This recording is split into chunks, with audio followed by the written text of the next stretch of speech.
O Sr. Weed levanta seu copo, sorrindo educadamente, e diz: Peter, estar aqui com sua família maravilhosa, sua bela casa e seu engraçado cachorro falante. Bem, estou impressionado. Segundos depois, ele está morto. Não há preparação, nenhuma música dramática, apenas pânico. Um cutaway e a morte anunciando casualmente: Peguei você. Sou apenas eu, a morte. Vim buscar o corpo. Peter ignora como se fosse um pequeno inconveniente. O jantar continua. Depois, ao túmulo. Lois está chorando. A câmera se afasta, Peter dá de ombros e admite: Achei que se eu o sacudisse o suficiente, ele pararia de chorar. Isso não é um monólogo de vilão, é o soco de uma piada. E isso continua acontecendo. Esses momentos passam tão rápido que mal são registrados como mortes, são piadas, são absurdos, estão envoltos em cenas curtas, risadas de fundo e uma escalada tão extrema que seu cérebro não tem tempo de processar o que acabou de acontecer. Como Family Guy transformou Peter Griffin em um dos personagens mais letais da televisão animada sem que ninguém realmente percebesse. Family Guy trata a morte de forma diferente da maioria dos desenhos, não se demora nela. Não há luto, há um reset.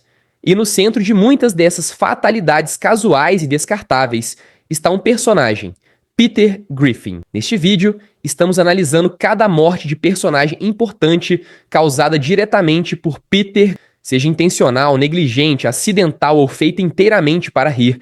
Examinaremos o que Peter fez, por que aconteceu e por que a série segue em frente tão rapidamente depois. Ao final, responderemos a pergunta desconfortável que Family Guy nunca faz em voz alta. Peter Griffin é apenas um idiota em um desenho animado ou um dos personagens mais perigosos da televisão? A morte do Sr. Weed é o modelo de como Family Guy trata o assassinato como comédia. O cenário é quase saudável. Sr. Weed está com a mesa de jantar dos Griffin, impressionado com a família, a casa e até com Brian.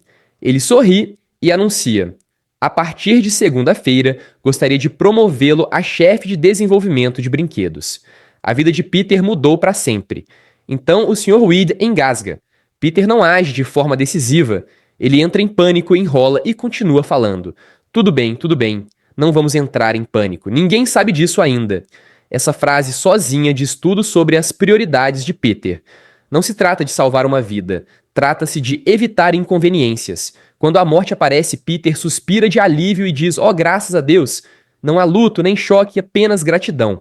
Esta é uma morte por negligência. Peter não teve a intenção de assassinar seu chefe, mas sua incompetência, atraso e instinto egoísta levam diretamente ao resultado. O show não faz pausas. Não há arco de luto. O Sr. Weed existe apenas o tempo suficiente para morrer. Peter Griffin Jr. É aqui que a série para de fingir que a morte é acidental. A cena começa leve. Lois está saindo. Avisa Peter para ser responsável e acrescenta: "Não quero repetir a última vez que deixei você sozinho com um de nossos filhos." O tom parece normal até o cutaway. Vemos uma pequena lápide. Lois está chorando e Peter explica casualmente: "Sinto muito, Lois. Achei que se eu o sacudisse o suficiente, ele pararia de chorar. Eu estava meio certo. Não há ambiguidade aqui. Esta é uma morte direta, reconhecida abertamente pelo próprio Peter, sem enquadramento fantasioso, sem implicação. Ele admite, dá de ombros e a piada segue. O que torna esse momento perturbador não é a frase, é a forma como é dita. Peter não está assombrado. Ele não está confuso. Ele trata a morte de seu filho como um erro de cálculo, não como uma tragédia. Family Guy usa o choque como o final da piada, confiando que o público rirá porque o absurdo é extremo. Peter matou seu próprio filho, e a série nunca mais volta a esse assunto. Esse momento redefine Peter Griffin permanentemente. Ele não é apenas imprudente. Sob a lógica do show, ele é capaz de fazer o impensável e dormir tranquilamente depois. Francis Griffin. A morte de Francis Griffin é barulhenta, caótica e profundamente pessoal. Durante a festa de aniversário de Meg, Peter, vestido de palhaço, decide descer as escadas de bicicleta. É uma acrobacia sem propósito, além de chamar atenção. Termina com Francis esmagado. Enquanto os médicos explicam os danos, Peter ouve a lista. Eu quebrei todas as suas costelas, estourei seu baço e perfurei seu pulmão. Francis morre pouco depois, deixando Peter desesperado por validação. As últimas palavras de seu pai para ele são brutais. Você é um bêbado gordo e pegajoso. Este é um homicídio acidental, mas impulsionado inteiramente pela impulsividade de Peter e sua necessidade de espetáculo.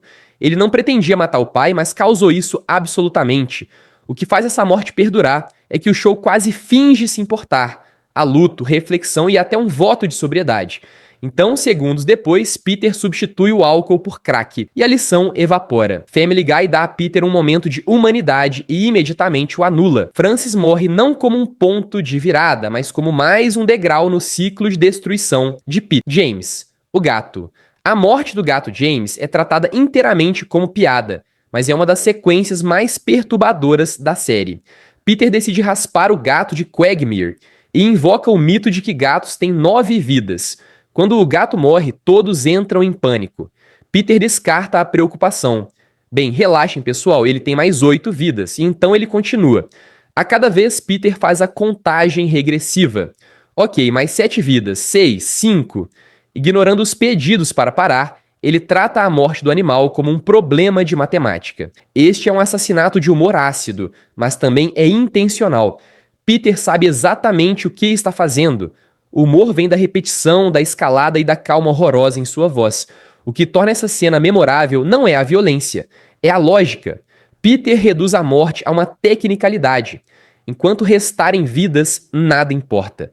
É um dos exemplos mais claros de como Family Guy usa a crueldade como comédia. Joan Cusack. A morte de Joan Cusack pode ser a mais absurda e a mais reveladora. Consumido pelo ciúme após Quagmire ser celebrado como herói, Peter entra em espiral. Ele grita: as pessoas vão conhecer o nome de Peter Griffin, desesperado para ser lembrado por algo. Momentos depois, ele literalmente cai em cima de Joan Cusack.